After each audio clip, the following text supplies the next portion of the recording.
But why everyone forgot about Kyle?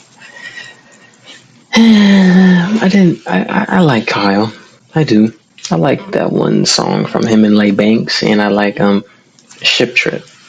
That one song. I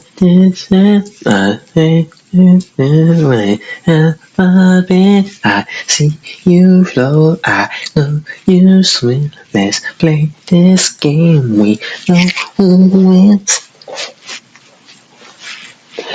That's a good song, but other than that, man, and I want to fall in love song. Kyle got some good songs. It's just nowadays people think he's corny. I don't know. Kyle, also known as Super Duper Kyle, is a rapper who went viral for his song I Spy featuring Lil Yachty, which racked up nearly 1 billion streams on Spotify alone and has gone 8 times platinum. Following that, he released a couple of other songs that garnered hundreds of millions of streams, and it seemed like Kyle was super successful. But not too long after his massive success, Kyle seemingly disappeared. People stopped talking about him and his music, and his massive buzz seemed to have vanished. But to understand how Kyle became popular so quickly, and then lost that hype even faster, we gotta go back. You take away the subtitles because I don't know why they're even on in the first place. But yeah, to the beginning. Kyle was born in LA and started making music when he was young. Kyle's 31? Well, I can't even say that from like Uzi's like 32. Not 32, but like he's 30 as well. Michael getting old. Dropping a bunch of mixtapes from 2009 to 2012 under the names Kid Cash and KID, or Kid, or whatever he used to call himself. He used to make your more run-of-the-mill average style of rap, and he said himself it didn't really fit his vibe. So all I used to rap about was just guns, selling drugs and shit, and then I noticed like I was always writing fire-ass bars, but yet nobody liked any of my songs. And like my friends and shit were hella straight up with me, so I would play them some shit that worked hella long and then I knew was fire, and you'd be like, this shit is trash. And I was always wondering like, damn, why? Those real friends though. And then I noticed it's like because nobody can really relate to it. They can't. Look at that egghead I don't like him, and it ain't even because of his wife and him or whatever. But it's the main reason why I don't like this egghead looking Negro is because when the people one of the people, the little nigga who shot Pop Smoke, the nigga interviewed him as soon as he got out. As soon as he got out, he was like, let me go ahead and do an interview with him to see why he did it or what was his thought process.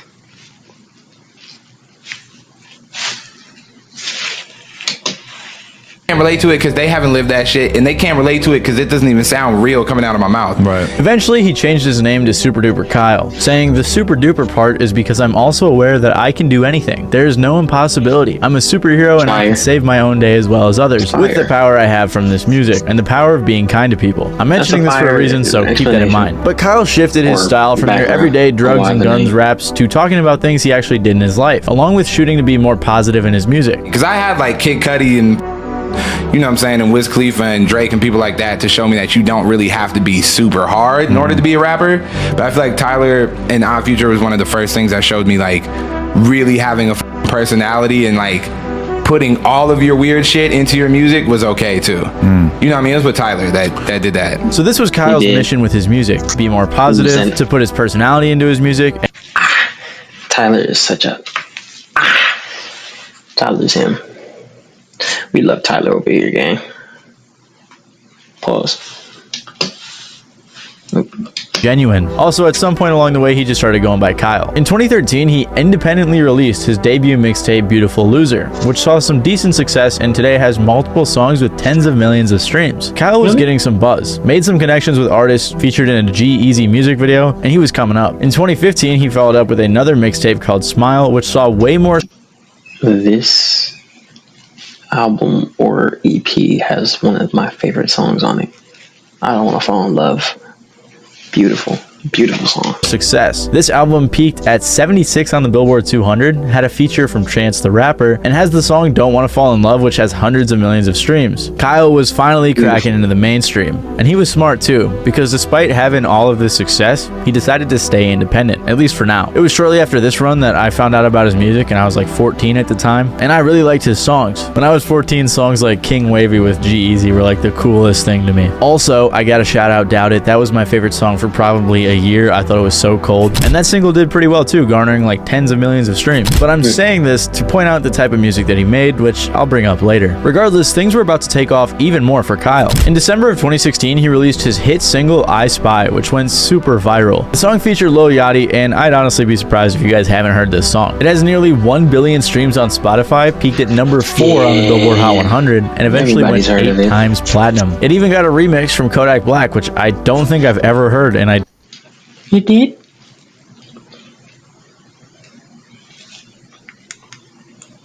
Not that I remember. Don't know if I ever want to. That's not shade at Kodak, by the way. I can't imagine him on that song, and I don't think it would be good. The song I Spy really fit the vibe he was going for with the pop rap, positive, realistic vibe that he was talking about. I mean, the chorus is literally, I spy with my little eye, a girlie I can get because she doesn't get too many likes. A curly-headed cutie I can turn into my wife. Very innocent and lovely chorus right there. Regardless, when that song blew up, he was able to sign a record deal with Atlantic Records in February of 2017. Later, he was featured on the XXL 2017 freshman.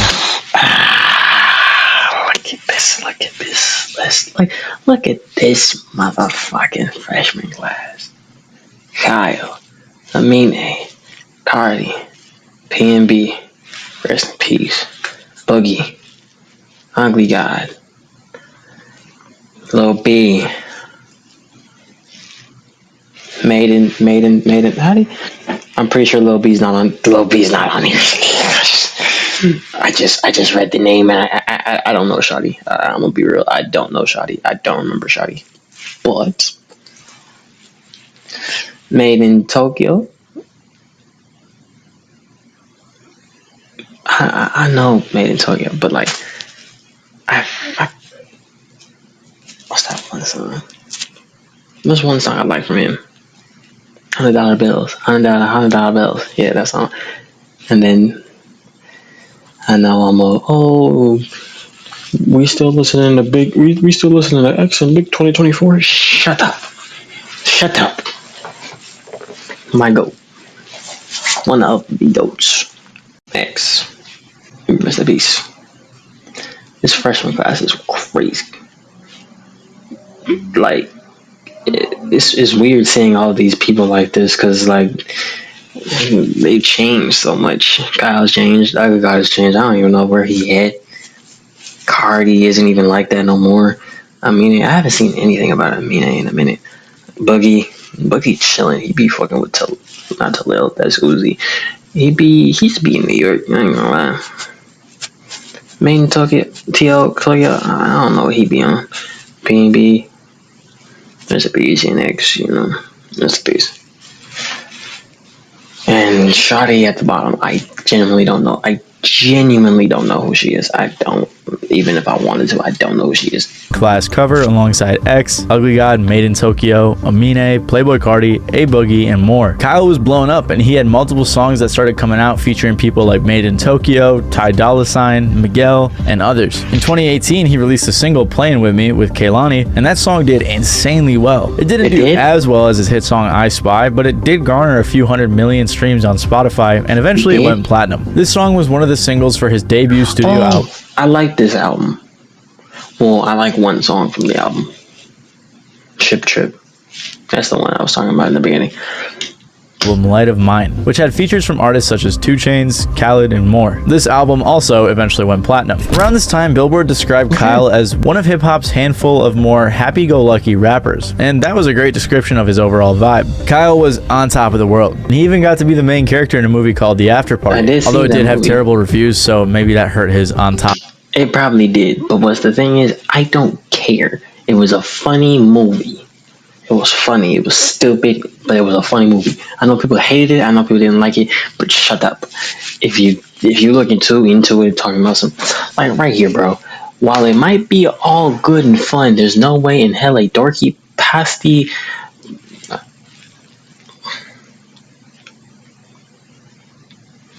There's no way in hell a dorky, pasty white teenager would be able to sneak into Atlantic Records. It's a fucking movie. Why the fuck are you looking for realism? The After Party is a One Crazy Night movie. I can't even see the rest of what it said in a way. Movie about an aspiring rapper has drugs, nudity, and top of the world feeling a little bit. And after 2018, things seemed to slow down a little bit for Kyle. He released the deluxe To Light of Mine, which didn't do super great in 2019. Then in 2020, he released his next album, See When I'm Famous, with features from artists like Rich the Kid, Rico Nasty, Trippie Redd, Ian Dior, Bryson Tiller, Tyga, and plenty more. And even with all of those features, it didn't do nearly as well as his previous projects. It did place at 124 on the Billboard 200, and I'm not saying it did bad, but his numbers definitely started declining. And after this album that came out during the COVID lockdown, Kyle seemed to start falling out of the public eye. In a Billboard article, they seemed to attribute the lack of success on his previous album to the COVID lockdown, and Kyle did too. He said, "I was being so meticulous with trying to make that album perfect, and in my eyes, that is still the best thing I've ever done. But that shit really hurt me, because it totally did not react in the way that I was expecting it to." Billboard also said, like many artists with new projects that year, he felt it didn't reach its potential due to it being released during the pandemic. Because in the middle of that pandemic, it was like, damn. You can't really blame it on the pandemic. You can't. Because there's a whole bunch of artists that released in the pandemic and they were thriving. Cardi released in the fucking pandemic. And that shit with, you see, I mean, that's Cardi though. Not trying, okay, let me say it. Alright, let me say this. Let me say this before niggas like dick riding. I'm saying I'm dick riding. At the time, Cardi didn't release anything since. Wait, when did Cardi release Whole Lotta Red? If I'm not wrong, he released Whole Lotta Red. Nah, wait. Okay. Cardi still released it in the pandemic. It was 2020, December 25th. But it's still pandemic. There was a whole bunch of rappers that released in the pandemic and they were thriving. You can't really blame it on the pandemic. What does the pandemic really have to do with anything, to be honest? To be real, like what is if anything, the pandemic just has more opportunities for you to get more listeners. Everybody's in their house, everybody's on their phones, tuning into everything else that's on social media. So it's like, why? Life really sucked. At least I know for everybody, but like from my own personal experience, like I was really, really hating life. I just dropped See When I'm Famous. It's like in the middle of the pandemic. I can't go tour. I can't go do shit for it. Right. Like many other artists who weren't. I mean, nobody really did though. Super gigantic with huge fan bases. He really suffered from the pandemic because he wasn't able to tour or promote his album like he normally would have. Bro, okay, I'm not trying to hate, but I know damn well there's artists that. Okay, wait. I'm not gonna be happy. I'm not trying to prove a point, but I'm just saying. Like, I don't know, bro. I don't think that is an excuse. Okay, there's some. I'm not gonna go down the whole list, but there's a couple. There's more than many. Like, there's more than one. Like, there's a group of rappers that released in the pandemic, and it didn't do terrible, but it didn't do bad. It's just like, I don't know. Really, people weren't really like worried about the album at 124 on the Billboard 200, but it was only up there for a week. He released a few singles throughout 2020 and 2021 and was getting millions of streams per song, but they weren't going super crazy. Kyle said himself he wasn't feeling like himself with the music. He said, "I have not felt like myself now for some time. I felt like I was getting pulled in every direction and I had zero control of what means the most to me, my art. It is important to me that I give you all the best of me." On top of that, one of the main reasons he was seemingly disappearing was because he was also having label issues. He said in his Billboard interview, "I think I lost lost control over my art due to the expectations and the pressure that surrounded my specific deal. When I Spy happened, I had this massive record, and there was this expectation surrounding the label that, oh, this is the kind of records that he's going to make, and he's going to do it like a factory again and again and again. And you get in a cycle of attempting that, and I realized my art is no longer being dictated by what I just think is cool. I'm chasing some sort of smash. Yeah. And especially for me, the smash record they want me to chase is like a diamond song, like, yeah, you know what I mean? The label issues coupled with the pandemic really seemed to hinder the momentum he had from like the past 5 years. No like shade to them at all, because my time working with Atlantic was awesome, but I just realized, I'm like, oh, financially it makes way more sense for me to just do this thing myself, because that's all they're asking me to do anyways. Just be you, and hopefully something pops off. But if it doesn't pop off, we're gonna be like, disappointed. You know what I'm saying? So Kyle went independent in 2021 and got back to the music grind. His first order of business was doing something that I don't think did his career any favors, and that's when he released his next album, It's Not So Bad, as an NFT. He tweeted, "It's not so bad, my fifth..." As an NFT, he tweeted, "Instead of splitting the royalties with the label, I'll be selling this project as an NFT." You know what? I can't blame him, because there was a whole... 2021, this is around the time where everybody was thinking that was going to get the money. Yes, I can't blame him. Fifth project, January 28th. Instead of splitting the royalties with the label, I'll be selling this project as an NFT to give an opportunity for my fans to own this project with me. We're in this together forever and ever. When asked what his fans thought about it, he said, "I think a lot of my fans don't even necessarily know what it is or how to grasp it, but I think there's a little bit of a learning curve, and it's going to be a process for people to really understand it, but I think it's good that it just exists." Although I'm not sure how true that is, because if you look at some of the responses to him promoting it, people were saying things like, "Hell no, f NFTs. Boo. Super disappointed to see this, man. Kyle, why?" Now, I'm not an NFT guy, but I think what this means when you turn an album into an NFT is when you buy the NFT, supposedly when someone streams the album, you're going to get a share of the revenue or some of the royalties. However, I have no idea if anyone ever got paid. All I can find are some comments of people asking when they got their shares distributed, or asking when they will get any news from the company Oculus that he partnered with. This company also has a pretty bad rating on isthiscoinascam.com, so something shady may have gone down. Although, like I said, I don't really know anything about the NFT world, so I could be wrong. I also can find like no information on this at all, so I'm not going to say it was a scam, but it was definitely a little fishy. And what I can say for sure is that it was not a good look, and it didn't seem like many fans were into this idea. And on top of all that, the album in general just had really poor reviews. But that wasn't it for Kyle. Kyle had an issue, and it was that him and his music were kind of corny, or at least that's what people were saying. For example, when discussing his album See You When I'm Famous... I'm just surprised he made it this way. That's fucking foul to say. Facts. Also surprised his music isn't total garbage. How do you respond to that? Facts. Also surprised his music isn't total garbage.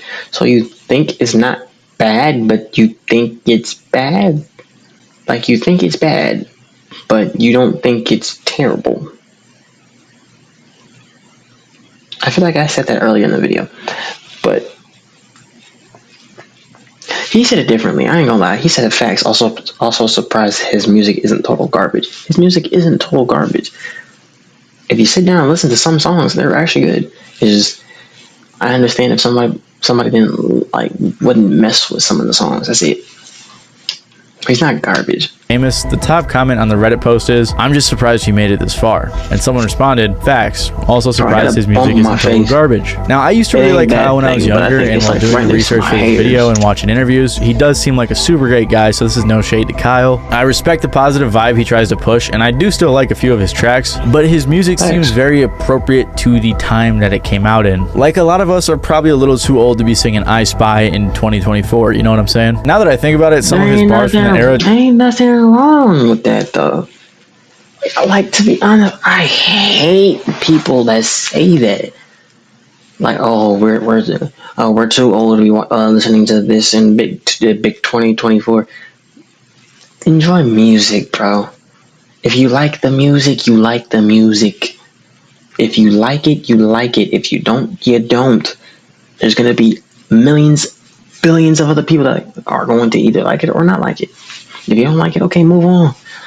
But don't try and make it seem like, oh yeah, this is like it's OD, or like, oh, we're too old to be listening to this.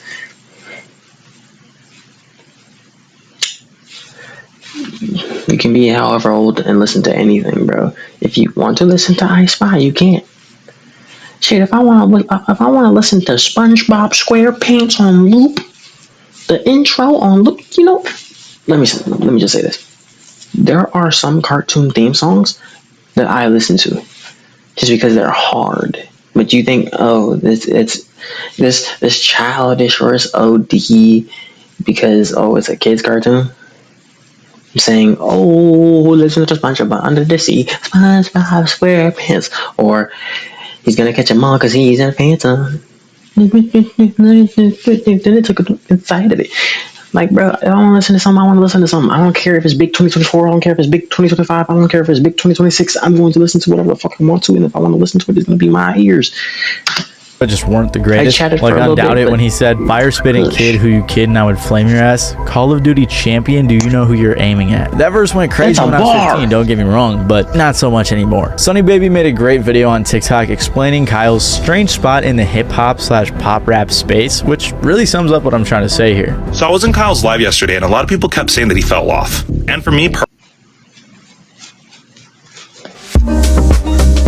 I mean, in a way he did. In a little bit.